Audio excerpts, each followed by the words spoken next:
biblical ban on the production and worship of graven images, as laid down in the second commandment of the Old Testament, had exerted a great deal of pressure to avoid construction of large-size statues or idols. In addition to that, as image worship was widely prevalent in pagan temples, the new church wanted to distinguish itself from the earlier pagan religious practices. This explains the lack of representations of Christian religious personages in monumental scale, either in public or in private spaces. Anything associated with sculpture, therefore, is to be seen in the relief carvings on the stone coffins called sarcophagi. Evolved from the pagan model, the production of sarcophagi for the important members of the church began from the middle of the 3rd century. Carvings on the sarcophagi provide best surviving documents of the first phase of artistic enterprise of a specifically Christian art. As John Fleming and Hugh Horner observe, the earliest carvings are so similar to the friezes on the Arch of Constantine that they might seem to have been products of the same workshops. Soon afterwards, there was a reversion to older and more classical types of sarcophagus. Several figures on the early Christian sarcophagus of the two brothers, for instance, were directly copied from classical sources. The athletic male nude in the given sarcophagus obviously reveals this fact. Figures huddle on two registers to represent many incidents, but in the first glance it is difficult to grasp what it is all about, because the figures and incidents follow no narrative sequence. The upper register shows Christ raising Lazarus from the dead and pronouncing that Saint Peter will deny him. Abraham is shown preparing to sacrifice his son Isaac, and Pontius Pilate is washing his hand. Below, Saint Peter is apprehended by Roman soldiers who stand next to Daniel in the lion's den. Before the time of Constantine, the carvings of the sarcophagi mostly composed of figures familiar with catacomb paintings. A marble sarcophagus of the mid-3rd century in Rome clearly exemplifies their tone and tenor. When we look at the reliefs on the left, there appear various scenes of Jonah, the ship, the sea monster, and the reclining prophet with a scroll. Jonah's well-defined anatomy and the elegance of his pose directly stem from the classical visual vocabulary. So does the Good Shepherd in the relief as referred to earlier. Moreover, the central figure with upraised hands in prayer follows similar postures in the catacomb paintings as discussed earlier in the two instances. Seated figure holding a scroll derives from antique representations of writer or philosophers and is another of the metaphoric references to Christ, in this case his role as teacher. The figure being baptized on the right may be Christ himself. Representation of Christ in this disguised form may be the result of both a fear of making idolatrous image and an interest in expressing the more essential nature of the scene, from which a portrait of the person of Christ would detract. In a later sarcophagus done for a Roman prefect, Junius Bassus, in 359 AD, figures are arranged in a more elaborate, distinguishable from others, but is given importance in the composition. In the middle of the lower register, Christ is shown riding into Jerusalem, his moment of triumph on the earth, and immediately above he is shown enthroned between Saint Peter and Saint Paul. The seated figure, flanked by two standing figures, is an image of authority borrowed from imperial Roman art. Christ's feet rest on a canopy supported by the ancient Roman sky god. It gives clear suggestion to the fact that Christ is enthroned, ascended into the heavens. Here, one may be baffled to see Christ with clean, youthful face as opposed to his bearded face that we are familiar with. This difference is not without reason.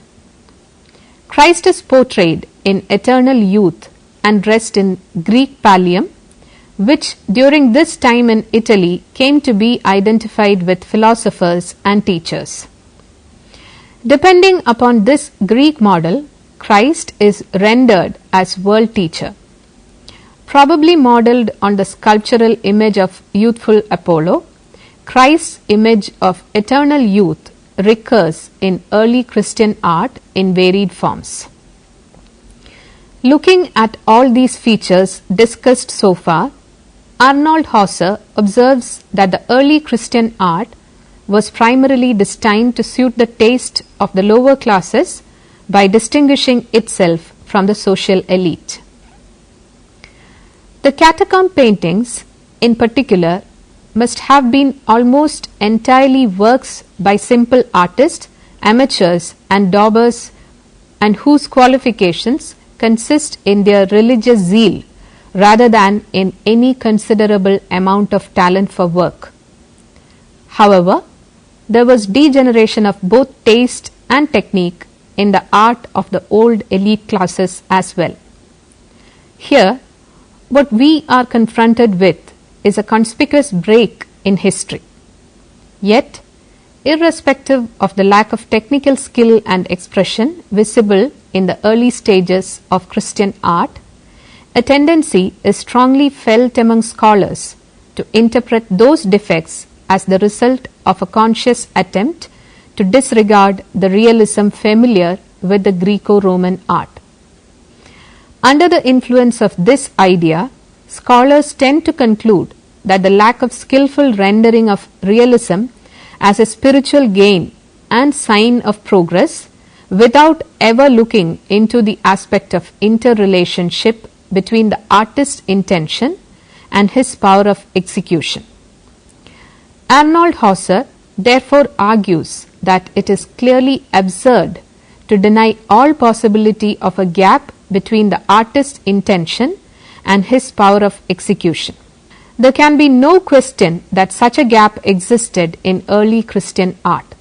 What has been praised in it as deliberate simplification, masterly concentration, or conscious idealizing and intensifying of the actual is in reality often just incapacity and poverty, just a helpless inability to render natural forms correctly and a primitive bungling of the drawing.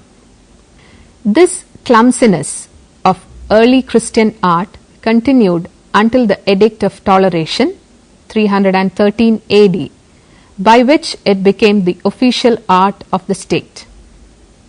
Meantime, it became the art of the aristocrat and educated class. As the church now became rich and powerful, it began to portray Jesus and his disciples as majestic and dignified persons, as if they were distinguished Romans, imperial governors, or influential senators. Architectural decoration. During the period of persecution, there had been no need to build public places of worship.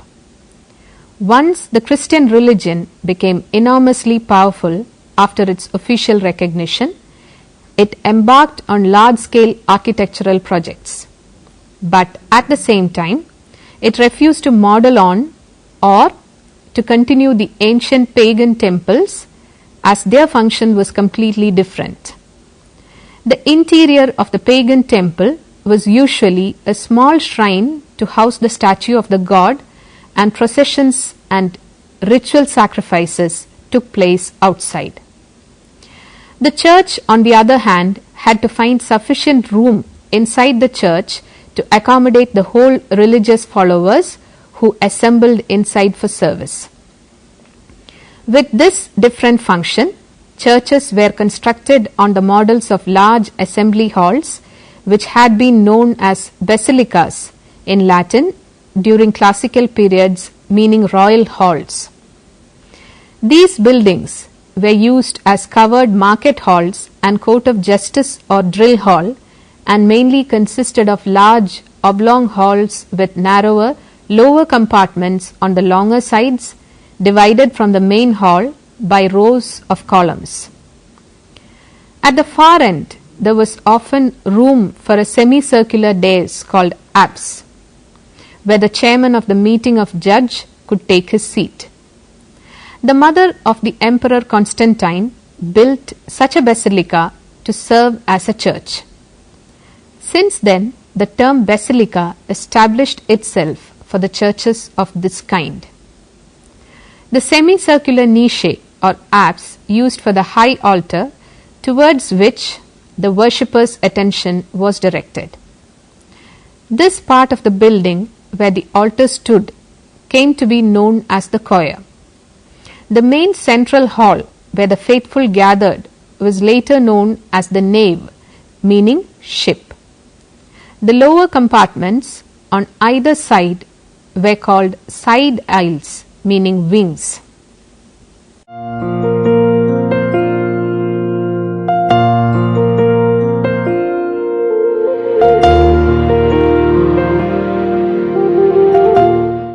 Here are some questions. First, give an account of early Christian art of the period before Christianity became a state religion. Second, describe the image of Christ and its symbolism as recurrently appeared in the early Christian art.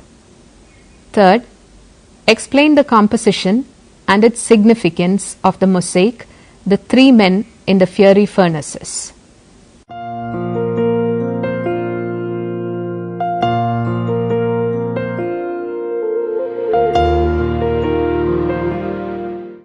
Here are some books for your reference. Hugh Honor and John Fleming, The Visual Arts, A History, Prentice Hall Inc., Englewood Cliffs, N.J. 1984. E. H. Gombrich, The Story of Art, Phaidon Press, London. Penelope J. Davies, Walter B. Denny et al., Jansen's History of Art, The Western Tradition, 7th edition, Prentice Hall, N.J. 2007. Paul Grossley, The Early Middle Ages in Dennis Hooker edited History of Western Art, Pipit Press, Box Tree Limited, London 1994. Arnold Hauser, The Social History of Art, Volume 1, Vintage Books, New York 1985. André Grabar, Byzantine Painting, Historical and Critical Study, Skira, Macmillan, London 1979. Clive Foss and Paul Magdaleno, The Making of the Past, Rome and Byzantium, Phaidon, London 1977. Gibbon E., The Decline and Fall of the Roman Empire, Everyman, London 1960. Here we conclude this session on ancient Christian art. We'll meet again for another session. Till then, bye.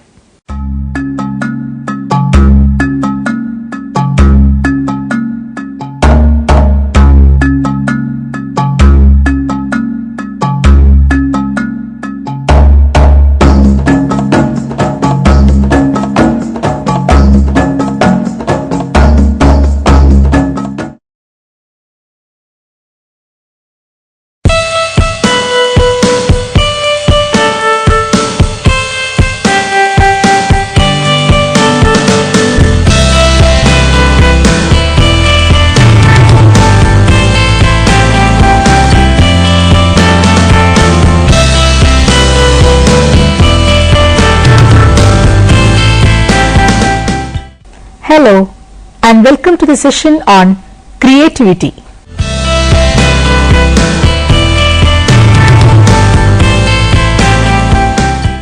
Indian philosophy claims that we are all constituents of the supreme power, as the rays of the sun are the constituent part of the creator, the sun.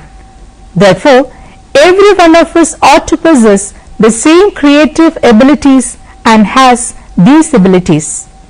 Some of us are endowed with high creative talents and contribute to advancement in the field of art, literature, science, business, teaching, and other spheres of human activity.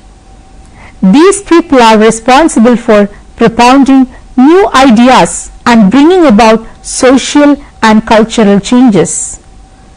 Human being is exceptionally blessed with the higher level thinking abilities of creativity and problem solving. Such activities require the use of already stored information along with the information concurrently received from the environment. A thorough account of these multi-step processes will be presented in this unit. First of all, we will discuss meaning, aspects and stages of creativity. The most advanced thought process, creativity, involves production of uncommon and novel ideas that are highly relevant to the situation. Meaning and aspects of creativity. Creativity is defined as something different from intelligence and as a parallel construct to intelligence, but it differs from intelligence in that it is not restricted to cognitive or intellectual functioning or behavior. Instead, it is concerned with a complex mix of motivational conditions, personality factors, environmental conditions, chance factors, and even products. Creativity is a goal-directed thinking which is unusual, novel, and useful. Many of such creative thinking become so important that they influence the whole human civilization and are called as historical creativity. The Mona Lisa, the laws of thermodynamics, the laws of motion, and the theory of relativity are some of the ideas that were never thought before and changed the human civilization altogether in a great way in their respective spheres of life. Although we can accept its existence and importance, it has been a highly difficult task for the researchers to define creativity. Newell, Shaw, and Simon have explained the nature of creativity on the basis of following four criteria. A. Novelty and usefulness. B. Rejects previously accepted ideas. C. Requires intense motivation and persistence, and D. Results from organizing the unclear situation in a coherent, clear, and new way. Sternberg reports 5 commonalities in the research of creativity. These are: creativity involves thinking that aims at producing ideas or products that are relatively novel and that are in some respect compelling. Creativity has some domain specific and domain general elements in the sense that it needs some specific knowledge, but there are certain elements of creativity that cut across different domains. Creativity is measurable, at least to some extent. Creativity can be developed and promoted, and creativity is not highly rewarded in practice as it is supposed to be in theory.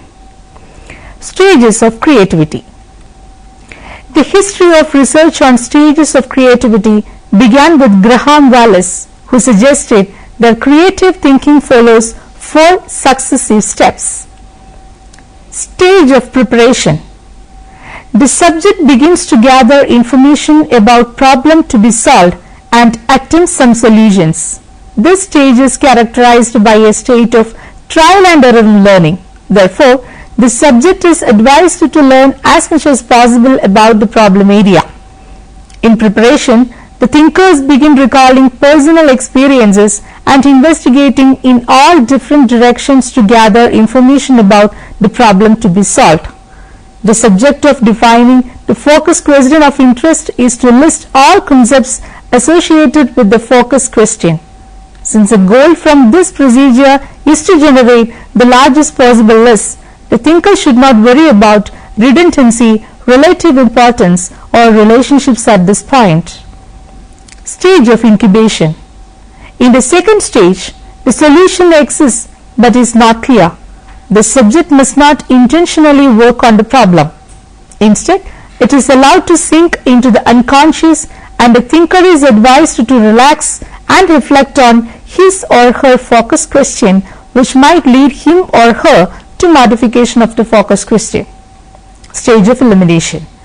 In the third stage, the subject suddenly experiences insight into the problem when a new solution, idea or relationship emerges.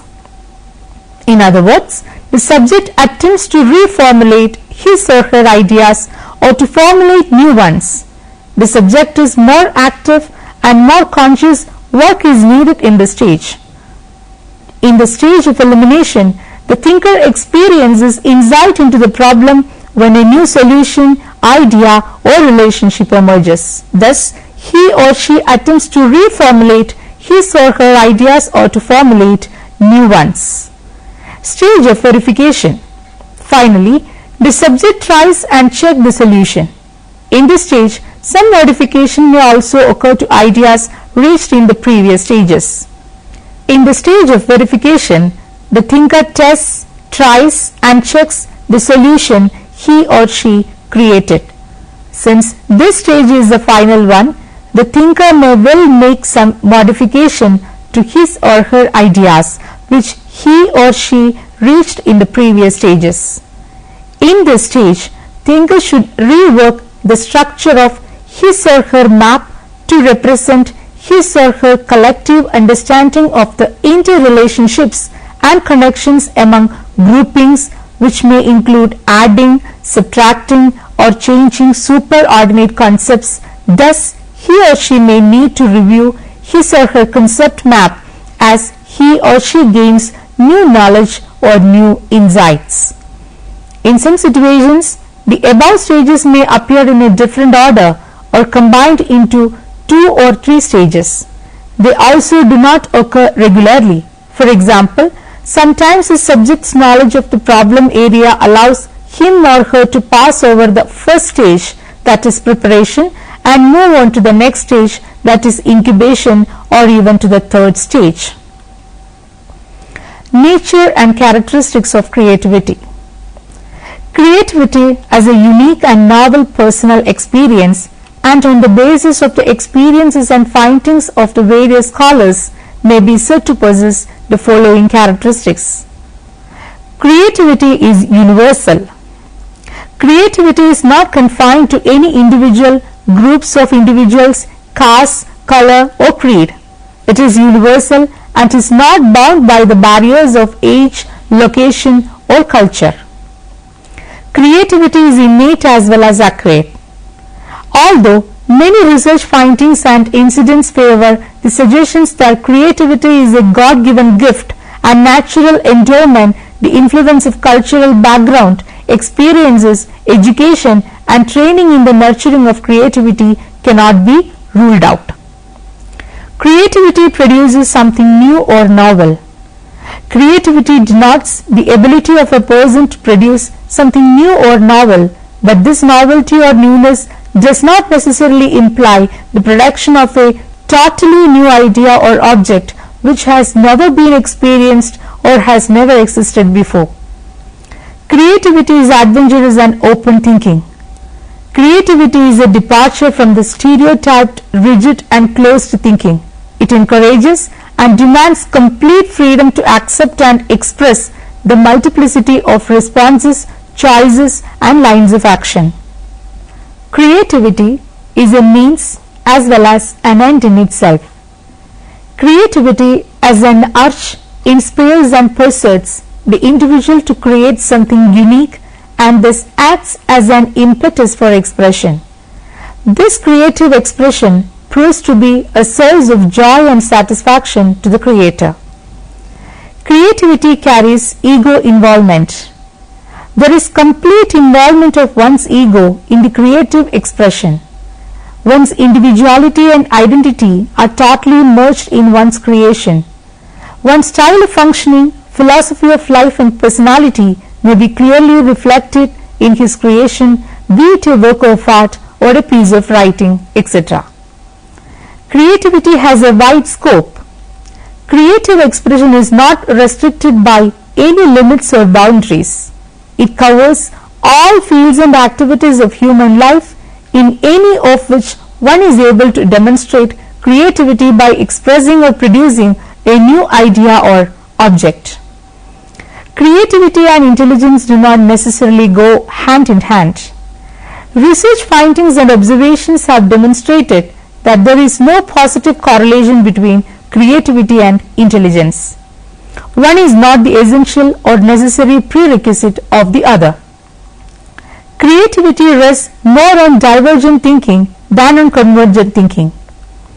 Divergent thinking involves a broad scanning operation enabling a person to evolve a general multiple possible solution, and hence it is put into use when one is confronted with a problem which has many possible solutions. Creativity cannot be separated from intelligence.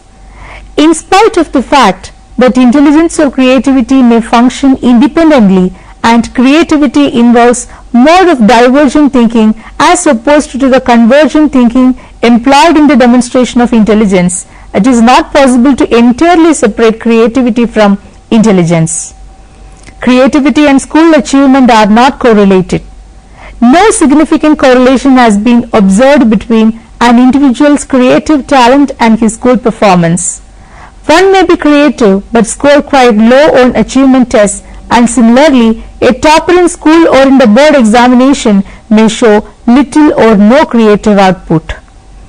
Sociability and creativity are negatively correlated. Creativity requires creative individual to be more sensitive to the demands of a problem than the evaluation of his social environment. The creative individual is more inner than outer oriented. Creativity and anxiety often go together. It has been observed that creative people demonstrate an above average state of anxiety. However, the anxiety of the creative individual is quite different from that of the neurotic individual with a disturbed personality. Creativity and intelligence. In one extreme opinion, creativity and intelligence are regarded as totally independent of each other. Intelligence is not supposed to influence creativity. Creativity is viewed as a mental operation accessible to everyone.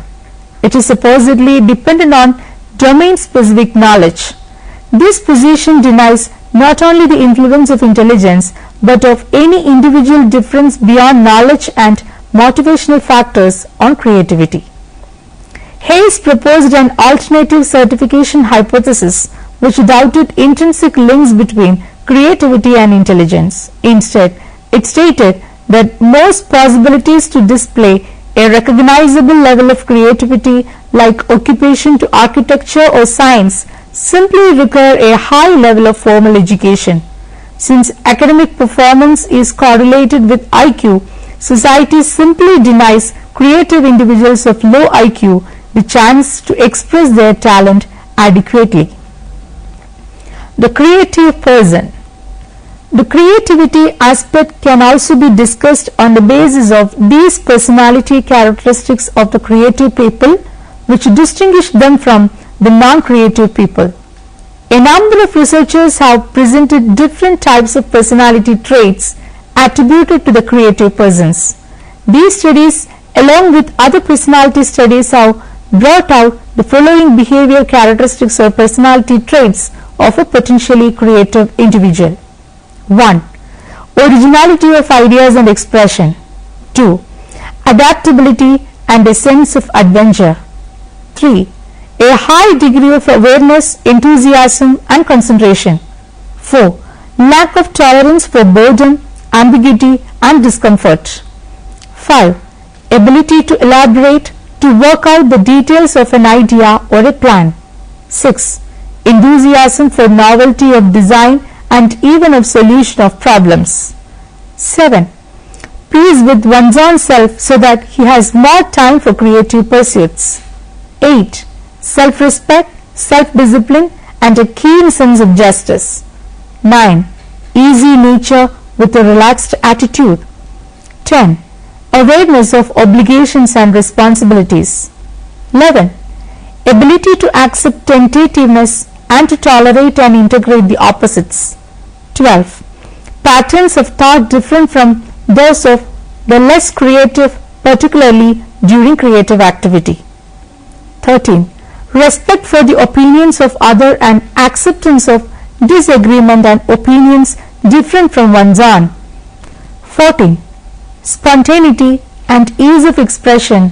And 15.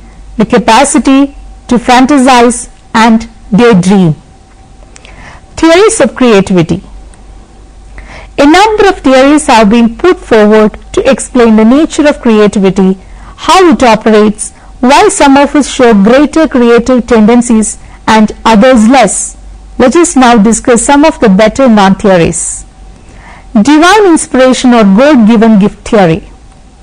According to this ancient theory, creativity is a gift from God to the human beings and is not universally distributed. Accordingly, some people get a large share while it is denied to others. An individual can then be creative to the extent to which he is endowed with this divine power. However, this theory of creativity being a gift according to one's luck is quite irrelevant in these days of scientific thinking and understanding, and we must surely look for some other convincing explanation. Theory describing creativity equivalent to insanity. Based on historical evidence and their own observations, some authors and scholars like Emmrc have concluded that creativity and insanity go hand in hand. An insane person lives in his own world. His thinking, feelings and actions are concentrated and around his own interests and intentions. The states of mind of highly creative persons are somewhat similar and their behavior may be considered quite abnormal and even insane. However, these findings are not based on objective and empirical studies. Certainly, no definite correlation has so far been established between insanity and creativity. The creative individual may seem to be far from normal because of his constant absorption in his creative pursuits, but that does not mean he is mentally abnormal or that his creative striving can be taken as signs of madness. Theory describing creativity as native or inborn. According to another viewpoint, creativity is regarded as something native, an innate or inborn trait, a special mental power or unique cognitive ability that cannot be acquired by learning or training. Thus, according to this theory, creative people are born and not made. One may have a special inborn sensitivity to sound, another may have extremely sensitive vocal cords, senses of touch, sight or smell to enable him to be highly talented or creative in any of these spheres. One may have been born with extraordinary intuitive power for a sudden or quick grasp of new things or phenomena in any field, or a fine imagination and insight for discovering new things like scientists James Watt, Newton, Einstein, or mathematicians Gauss and Ramanujan. Theory of environmentally acquired creativity. According to this viewpoint, creativity is not only the result of one's heredity, inborn capacity of God's gift. It is acquired and nurtured like other human traits. A positive environment or situation that is open, democratic and free may be said to contribute positively to the release and development of creative potential. On the other hand, a closed society, culture or situation may act as a strong deterrent to the development of initiative within the individual. Emmrc proposed the concept of creativogenic society to emphasize the influence of culture and environment on the development of creativity. According to him, the creativogenic society or environment is distinguished by its lack of emphasis on immediate gratification, its tolerance for and interest in divergent points of view, and its use of incentives and rewards for creativity. As a result of such favorable environment, creativity may get full nourishment and creative people build up. Hence, it is the environment, favorable or detrimental, which is responsible for making one creative or non-creative. Taylor's level theory of creativity. According to the level theory enunciated by L. A. Taylor, creativity may be described as existing at 5 levels in an ascending hierarchy. A person is said to be creative to the extent that he is able to reach these levels. The 5 levels are the following. Expressive creativity. This stands for spontaneous expression without reference to originality and quality of the product. Productive creativity. At this level, a person is able to produce something innovative. Inventive creativity. This level is marked by the presence of ingenuity with a clear emphasis on novel use of old things. Innovative creativity. At this level, one is able to develop new ideas or principles with the help of highly developed abstract conceptualizing skills. And imaginative creativity. This fifth and highest level of creativity is rarely achieved. The most abstract ideational principles or assumptions underlying a body of art or science are made use of at this level of creation. Hemisphere theory of creativity. According to this theory, creative acts are said to be the result of interaction between the two hemispheres of the individual's brain. It gives quite a predominant biological base to the upsurge and functioning of creativity. The researchers into hemisphere functioning of Clark and Kitano and Kirby have demonstrated that creative individuals are usually right hemisphere dominant, while logical, rational thinkers are left hemisphere dominant. Psychoanalytical theory of creativity. The school of psychoanalysis considers creativity as a means and product of one's emotional purging, an opportunity for sublimation and catharsis. Freud, the father of the school, considers the creations of the creators as nothing but attempts for the expression of their repressed desires, mostly sexual in nature. Accordingly, most creative works of art, particularly ones portraying beautiful figures of men and women, can be interpreted by Freudians or expressions of repressed sexual desires. Similarly, the compositions of many writers and poets like Tulsidas, Mirabai, Ruskin, etc. would be viewed by them as attempts at sublimation, that is, diversion of libidinal energy into socially desirable and personally gratifying channels. Besides the role of libidinal or sexual energy, the unconscious was also described by the Freudians to play a significant role in one's creative expression and output. A somewhat different approach was adopted by the later psychoanalysts like Chris, Kubi, and Jung for explaining creative expression. They opposed to the unconscious-seated and sex-dominated approach of Freud and advocated the use of preconscious rather than unconscious mental mechanism in the creative art. Going further, Jung, through his analytic or depth psychology, brought out the concept of the collective unconscious, according to which animation of the collective unconscious, the archetypes, explains the mechanism of the creative process. However, the views of these psychoanalysts have been under constant attack, chiefly on account of their being overgeneralized, their sole dependence on unconscious motivation, and early conflicts for explaining all types of human behavior, including creative acts. Areti's theory of creativity.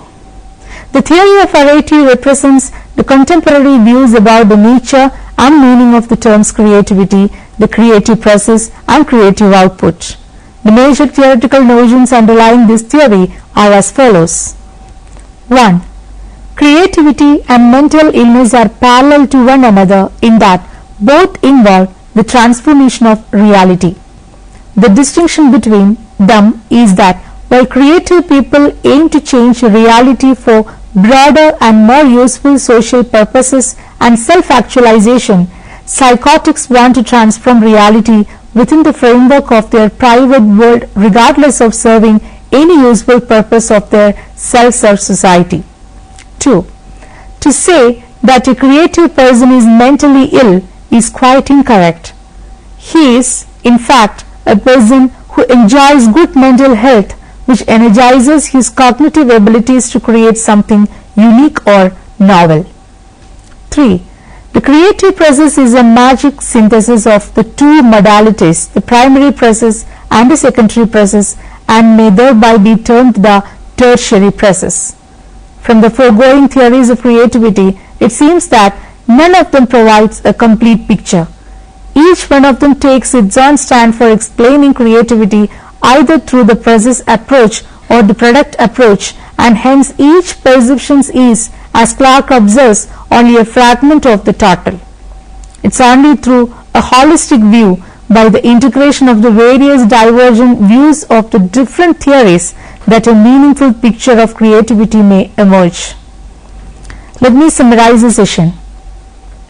Creativity, as a unique characteristic of the human mind, may be defined as the capacity of an individual to create or produce an entirely new or novel idea or object, or by the rearrangement or shaping of what is already known. It is both innate as well as acquired, and a process as well as product. It is also characterized by qualities like universality, adventurousness, and open-mindedness, a craving for change and novelty, ego involvement, and divergent thinking. The commonly employed stages of creativity are 4, namely preparation, incubation, illumination, and verification. It does not necessarily have a positive correlation with school achievement and intelligence. It does, however, show positive correlation with anxiety and negative correlation with sociability. Various theories have been put forward for explaining the mechanism of creativity. The theory considering creativity as a God-given gift and a theory of insanity advocating positive correlation between insanity and creativity have been rejected outright. Similarly, theories describing creativity as being either inborn or an environmentally acquired characteristic are not accepted as exclusive of each other. Now, we can try to answer the questions given here. Define and describe the process of creativity. Briefly discuss the stages of creativity. Describe the different theories which explain creativity. Explain the important characteristics of creativity. Describe how creativity is related with intelligence. Hope that you may go through the reference books given here. Creativity, the Magic Synthesis by Emmrc, Basic Books, New York, India, 1976. Creativity and Intelligence by J.W. Geisels and P.W. Jackson, John Wiley, New York, India, 1962. Creativity, Theories and Themes, Research, Development and Practice by Emmrc, Elsewhere, Amsterdam, India, 2007. Thank you for watching this program. We can meet again with another topic. Till then, take care.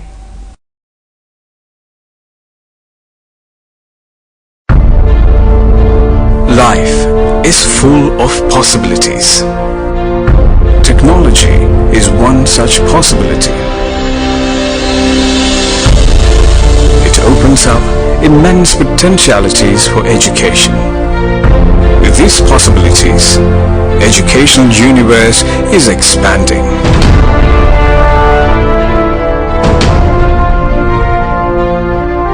It's a great moment for the learner to explore this expanding universe of knowledge, exploring the possibilities. The barriers like distance and time have been taken off. Education, which was once confined to place and time, has transcended such limitations. The world is witnessing a unique moment of this change from static to dynamic. Today, the learner can access the best educational content offered by the best teachers.